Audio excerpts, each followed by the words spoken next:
পঞ্চগড়ের এক তরুণী অবৈধভাবে ভারতে প্রবেশের সময় আটক হয় বিএসএফের হাতে। আটক তরুণীকে নিয়ে শুরু হয় ভারতীয় মিডিয়ার মিথ্যা প্রচার। বলা হয় ইসকনের সদস্য হওয়ায় তরুণী এবং তার পরিবারকে হুমকি দিচ্ছে বাংলাদেশিরা। এই প্রচারে বিব্রত অবস্থায় পড়ে যায় সেই তরুণীর পরিবার। পঞ্চগড়ের উত্তর জালাশী এলাকায় জয়দেব দাসের মেয়ে প্রিয়ন্তী রানী পরিবারকে না জানিয়ে গত ৯ ডিসেম্বর আটোয়ারি সীমান্ত দিয়ে ভারতে প্রবেশ করে। অবৈধভাবে ভারতের উত্তর দিনাজপুরের ফতেপুর বিওপি দিয়ে প্রবেশের সময় বিএসএফ আটক করে চোপড়া থানা পুলিশের কাছে হস্তান্তর করে। পরে তাকে বিচারক কোচবিহারের শহীদ বর্ধনা স্মৃতি আবাসিক হোমে পাঠিয়ে দেয়। ভারতীয় মিডিয়া মাধ্যম প্রচার করে অর্পিতা, যদিও তার নাম প্রিয়ন্তী রায় প্রমি, একজন ইসকন ভক্ত। এ কারণে বাংলাদেশ থেকে অত্যাচারের ভয়ে পালিয়ে আসেন ভারতে। বাবা ঔষধ কোম্পানির একজন প্রতিনিধি, বর্তমানে প্যারালাইজ। মা খুবই অসুস্থ, তারা আসতে পারবেন না। বাংলাদেশ তাদের জন্য অনিরাপদ, তাই ওই তরুণীকে নিরাপদের জন্য ভারতের আত্মীয়র বাড়িতে পাঠিয়ে দেয়। তবে ওই ভিডিওতে তরুণীর কোনো বক্তব্য ছিল না।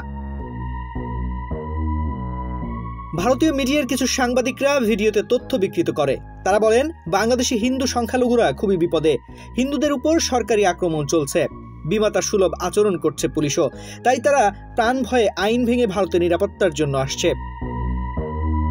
ওই তরুণীর ভারতীয় আত্মীয় দাদু অরানন্দ অধিকারীকে ভিডিওতে বলতে দেখা গেছে বাংলাদেশে তাদের হুমকি দিচ্ছে, বাড়ি থেকে চলে যেতে বলছে, তরুণীকে টর্চার করছে, অপহরণ করবে, প্রাণ ভয়ে চলে আসছে।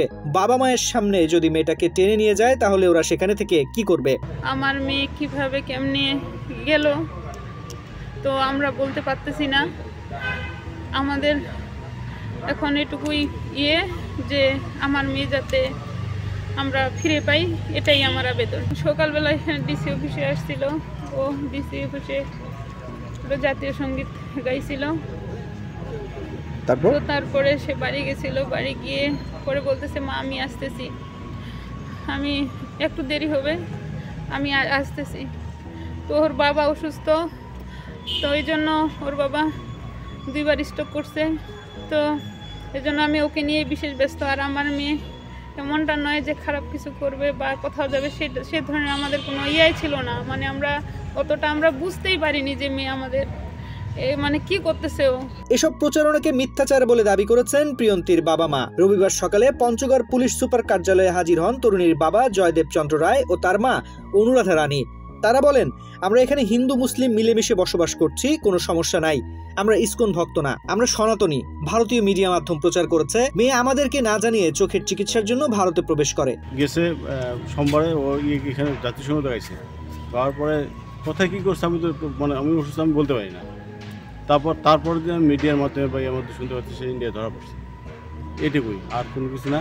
কিন্তু ইন্ডিয়া থেকে যেটা প্রচার করছে এটা আসলে আমার মেয়ে তো কোনো কিছু বলে না। কে বা কাহারা এই ধরনের কথাবার্তা বলছে, এটা তো আমার মেয়ে, আমরা তো ইসকন বা ইয়া করি না, আমরা সনাতনী। আমরা বাংলাদেশে ভালোই আছি, বাংলাদেশে এই ধরনের কোনো কথা নাই, কোনো ইয়া নাই।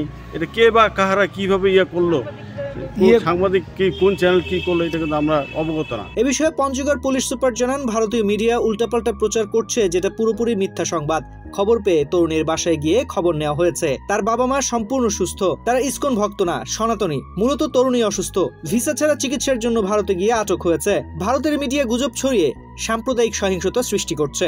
আমরা পরে মেয়ের বাবা মার সাথে কথা বলি, কথা বলার কারণে মেয়ের বাবা মা ইতিমধ্যে ইন্ডিয়াতে যোগাযোগ করেছে। তাদের যে মেয়ের মার মামা হয় সম্পর্কে দাদা, তো উনি একটা বক্তব্য দিয়েছিলেন, যে কারণে এটা ভাইরাল হয়েছে।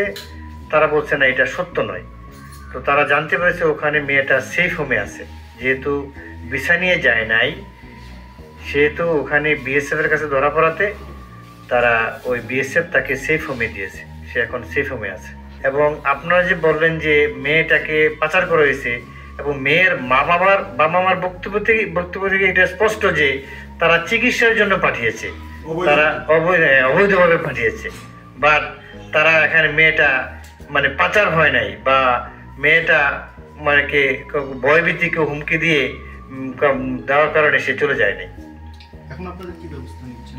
আমরা ব্যবস্থা নিয়েছি, মেয়ের মা বাবার সাথে কথা বলার কারণে আমরা বলেছি যে আপনারা তো আগে পুলিশকে জানাননি কেন। তো ওনারা বলছে যে পুলিশকে জানাইলে অনেক সময় মনে করবে যে মেয়েটা যেহেতু 15 বছর সামাজিকভাবে এটা তাদের একটা সমস্যা হতে পারে, যে কারণে তারা জানায়নি। তা আমি বলেছি যে আপনারা জিডি করেন, আমরা পরবর্তী তদন্ত করে আইনগত ব্যবস্থা গ্রহণ করব। তানজির রহমান, বাংলাদেশ প্রতিদিন।